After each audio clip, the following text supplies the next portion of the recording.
नमस्कार देवी और सज्जनों, राधे राधे। आज के इस वीडियो में मैं डॉक्टर राजा मिश्रा चर्चा करने जा रहा हूं मीन राशि के बारे में कि मीन राशि वालों का 2025 का समय आखिर कैसा रहेगा। 25 कह रहा हूं, 2026 का समय कैसा रहेगा, इस विषय पर मैं चर्चा करने जा रहा हूं, क्योंकि 25 तो अब खत्म होने के कगार पे है और 26 की शुरुआत है। देवी और सज्जनों, 2026 में ग्रहों की स्थिति अत्यंत महत्वपूर्ण है, क्योंकि शनि देवता, बृहस्पति देवता और राहु केतु आपके जीवन के प्रमुख स्रोतों को बहुत अधिक प्रभावित करने वाले हैं। आइए इसका विस्तार पूर्वक विश्लेषण करते हैं, जीवन के सभी पहलुओं को समझने का प्रयास करते हैं। सबसे पहला है, कौन कौन से पहलू पर चर्चा करेंगे, तो कर्म, धन, कैरियर, शिक्षा, स्वास्थ्य, प्रेम, परिवार और आध्यात्मिकता और भी बहुत सारी चीजों पर मैं चर्चा में करने जा रहा हूं। देवी और सज्जनों, शनि देवता जिसे कर्म फलदाता माना जाता है, वो इस वर्ष आपको कैसा रिजल्ट देंगे। देवी और सज्जनों, शनि देवता इस समय में आपको आत्म परिवर्तन कराने का प्रयास करेंगे। जिम्मेदारी में वृद्धि की कोशिश रहेगी। शनिदेव आत्म संशोधन करवाने का प्रयास करेंगे। जीवन दृष्टिकोण में परिपक्वता दिखाई देगी।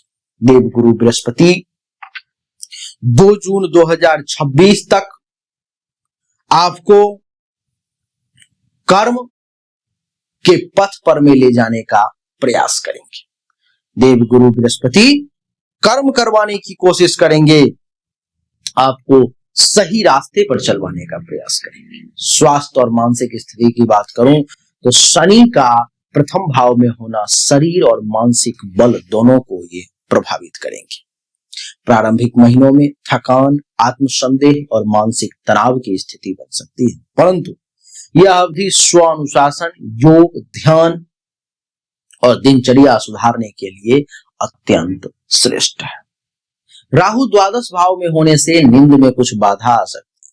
अधिक सोच और कभी कभी अव्यवस्थित जीवन शैली दिखती हुई प्रतीत हो रही है। जून के बाद बृहस्पति पंचम भाव में उच्च के हो जाएंगे, जो मन को संतुलित, स्वास्थ्य को स्थिर और आत्मविश्वास को मजबूत करेंगे। देवी और सज्जनों, उपाय की अगर बात करूं तो शनि के लिए ओम शं शनिश्चराय नमः मंत्र का आप जाप कर सकते हैं, अच्छा रहेगा। नियमित ध्यान और योग के माध्यम से आप ज्यादा लाभ ले सकते हो। नींद पूरी ले और आराम पर में भी ध्यान देंगे तो अच्छा रहेगा। दूसरा, कर्म, कैरियर और व्यवसाय की अगर बात करूं तो बृहस्पति के दशम और प्रथम भाव के स्वामी होने से कार्य क्षेत्र 2026 का प्रमुख केंद्र रहेगा आपका। जून तक जब बृहस्पति चतुर्थ भाव में रहेंगे तो करियर में आंतरिक असंतोष या कार्य स्थान पर में परिवर्तन की संभावना भी दिखाई देगी। घर से काम या रिमोट कार्य में अवसर आपको मिल सकता है।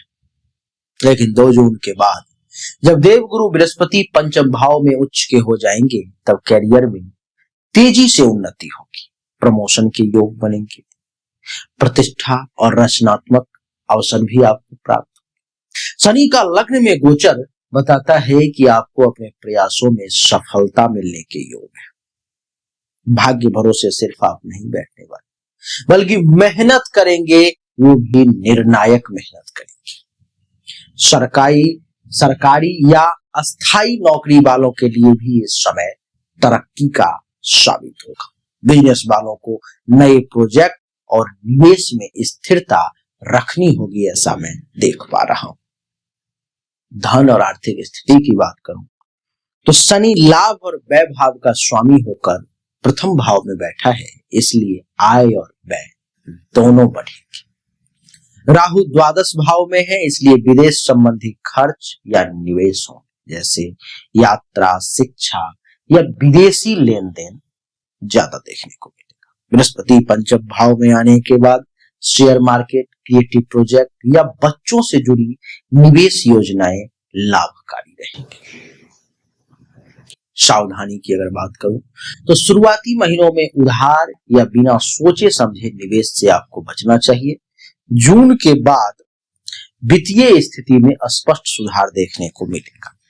प्रेम और वैवाहिक जीवन की अगर बातचीत की जाए देवी और सज्जनों, तो केतु का छठे भाव में रहना इंगित करता है कि पति पत्नी में तर्क वितर्क या मानसिक दूरी भी हो सकती है। अविवाहित लोगों के लिए शुरुआती 6 महीने संबंधों में भ्रम की स्थिति, गलतफहमी दे सकता है।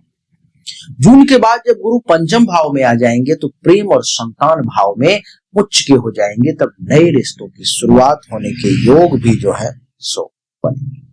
सगाई या विवाह योग भी आपको दिखाई देगा। संतान पक्ष में सुख मिलेगा इस समय में, ऐसा आप जानें। सलाह की बात करूं तो संवाद में ईमानदारी रखें। संबंधों में भावनात्मक परिपक्वता बना करके रखें तो ज्यादा अच्छा है। परिवार और गृहस्थ जीवन की अगर मैं बात करूं तो वर्ष के पहले भाग में जब गुरु चतुर्थ भाव में है, घर बदलने, मकान मरम्मत, वाहन क्रय या पारिवारिक तनाव की स्थिति भी बन रही है। माता पिता के स्वास्थ्य पर ध्यान देने की आवश्यकता विशेष है। जून के बाद घर में सौहार्द, आनंद और उत्सव का वातावरण बनेगा। शिक्षा और संतान का पक्ष क्या कहता है? पंचम भाव में बृहस्पति का उच्च होना छात्रों के लिए सुनहरा मौका बनकर के सामने आ सकता है, विशेष रूप से उच्च शिक्षा के मामले में, रिसर्च और क्रिएटिव क्षेत्र के लिए। बच्चों की प्रगति में आपको आनंद मिलेगा। आध्यात्मिकता और आंतरिक विकास की अगर बात करूं, शनि प्रथम भाव में है, राहु द्वादश में, तो यह स्थिति आध्यात्मिक जागरण का है, आत्म अवलोकन का है, कर्म में सुधार का है जो आपको करना होगा। ध्यान, तीर्थ यात्रा और आत्म संयम आपको मानसिक शांति देगा। समग्र फल की अगर ओवरऑल मैं बात करूं तो मैं कहूंगा कि स्वास्थ्य के मामले में जून से पहले थोड़ी अस्थिरता रहेगी, बाद में सुधार। कैरियर की बात करूं तो जून के बाद बड़ा सुधार देखने को मिलेगा। प्रतिष्ठा की बात करूं तो वृद्धि जो है सो होती हुई दिखाई दे रही है, मान सम्मान पद प्रतिष्ठा में। आय व्यय की अगर बात करूं तो धन जो है सो आएगा भी जाएगा भी, दोनों चीजें होने जा रही है। योजनाबद्ध तरीके से अगर आप चाहें तो बचत कर सकते हैं।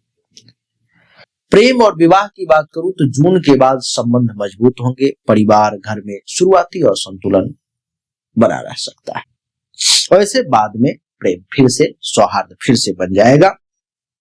संतान और शिक्षा की बात करूं तो बहुत अच्छा समय है, विशेष करके जून के बाद आध्यात्मिकता, आत्म जागृति के लिए ये बेहतरीन समय है। कर्म सुधार का भी ये वर्ष है। तो देवी और सज्जनों, कुछ इस प्रकार की स्थिति मीन राशि वालों के लिए 2026 में रहने वाली है, जो मैंने आपको बताने का प्रयास किया, बहुत संक्षिप्त। उम्मीद करता हूं आपको समझ में आ गया होगा, अच्छा लगा होगा। अगर आपको समझ में आया, अच्छा लगा, इस वीडियो को लाइक करें, शेयर करें, चैनल को सब्सक्राइब करके इसके बेल आइकन के बटन को दबा दें। राधे राधे, राम राम।